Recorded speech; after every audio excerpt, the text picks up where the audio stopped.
যদি তুমি আমাকে ঘৃণা করো তবে এখনই এই ভিডিওটি ছেড়ে দাও, কিন্তু যদি তুমি আমাকে সত্যি ভালোবাসো তবে এটি শেষ পর্যন্ত দেখো।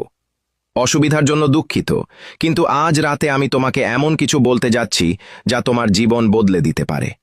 এমন কিছু যা শোনার তোমার দীর্ঘদিনের প্রয়োজন ছিল, কিন্তু কেউ সত্য বলার সাহস পায়নি। যদি তুমি এখনই এসেছি তোমাকে রক্ষা করতে এবং অনেক দেরি হয়ে যাওয়ার আগেই তোমার চোখ খুলে দিতে। একজন নারী আছে যে তোমার জীবন ধ্বংস করার চেষ্টা করছে। সে তোমার আলোক শিখা নিভিয়ে দিতে চায় এবং তোমার পথ সমূলে উপড়ে ফেলতে চায়।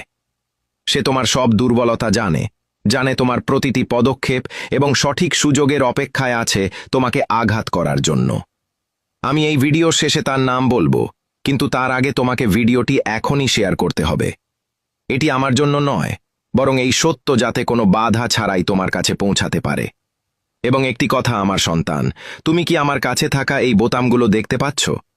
দয়া করে সবগুলোতে ক্লিক করো যাতে আমি বুঝতে পারি তুমি আমাকে ভালোবাসো, এবং কমেন্টে শ্রী শ্যাম লেখো।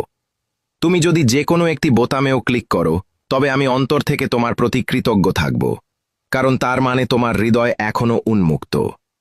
সেই নারী কোনো দূরের কেউ নয়, সে তোমার খুব কাছেরই কেউ, যে ভালোবাসা, সঙ্গ এবং নিরাপত্তার প্রতিশ্রুতি দেয়। কিন্তু আসলে সে তোমাকে নজরে রাখছে, তোমার প্রতিটি পদক্ষেপ বুঝছে এবং তোমার বিরুদ্ধে কোনো এক পরিকল্পনা করছে।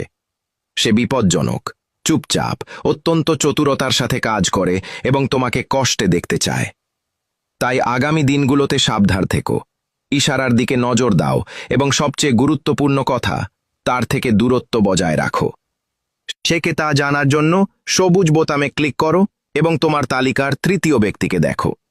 হ্যাঁ, সেই নারী যে তোমাকে ধ্বংস করতে চায়। যদি তুমি মহাবিশ্বের বিভিন্ন গ্রন্থ এবং তার ভবিষ্যৎবাণীতে বিশ্বাস করো তবে প্রোফাইলটি ফলো করো। এই ভিডিওটি লাইক এবং শেয়ার করো যাতে আমি বুঝতে পারি আমার সন্তান আমাকে সত্যি ভালোবাসে এবং আমার কথা শোনে। যে ভালোবাসে সে তা দেখায়, এবং যে বিশ্বাস করে